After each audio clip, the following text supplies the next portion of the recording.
Guys, nagka-problema tayo dito guys. Yung kunya yung dito nakapasok, tapos mag-drive ng gear na to, ayan, nawala, natanggal pala. Ito kasi yung magda-drive sa ating oil pump. So hindi ko napansin, kala ko matigas yung pagkakabaon niya. Hindi pala, madali pala siyang matanggal.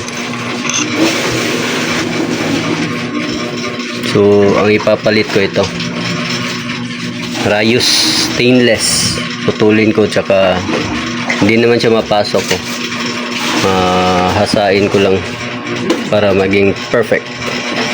Ayan guys, so eto na, ganito lang siya kaliit. So ito na guys, ganito lang kaliit ha. Oops,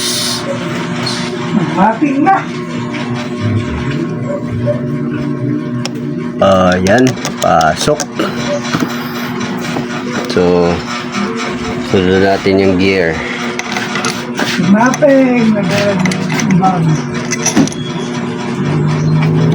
Ayan, goods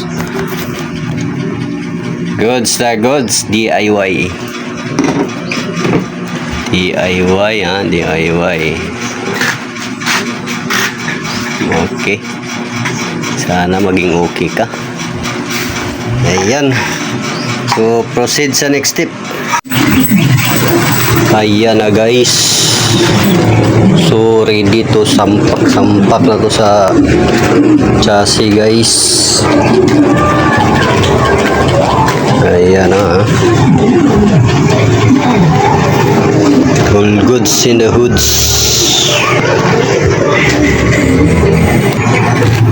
Goods in the hoods. Ayan guys, sumandar na. So pinainit ko lang muna, hindi ko nilagyan ng muffler muna, try lang.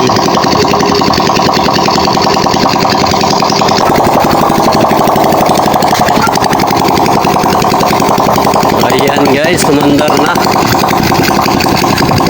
So bukas tatakbo na to.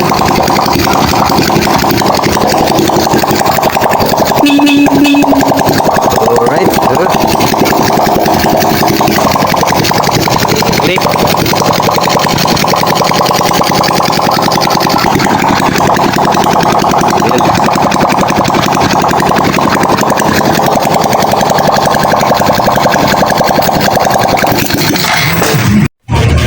Guys, goods, 2 minutes na.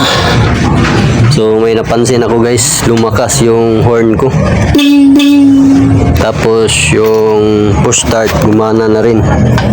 Loss compression siguro yung dati guys. Ito push start ko na. Yan, dati ayaw ma-push start. Karang gamit ko manual.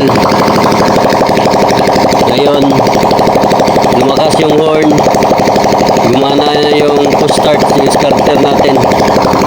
Ayan, wala nang usok, wala akong pansin usok ko. Goods, so observe na lang.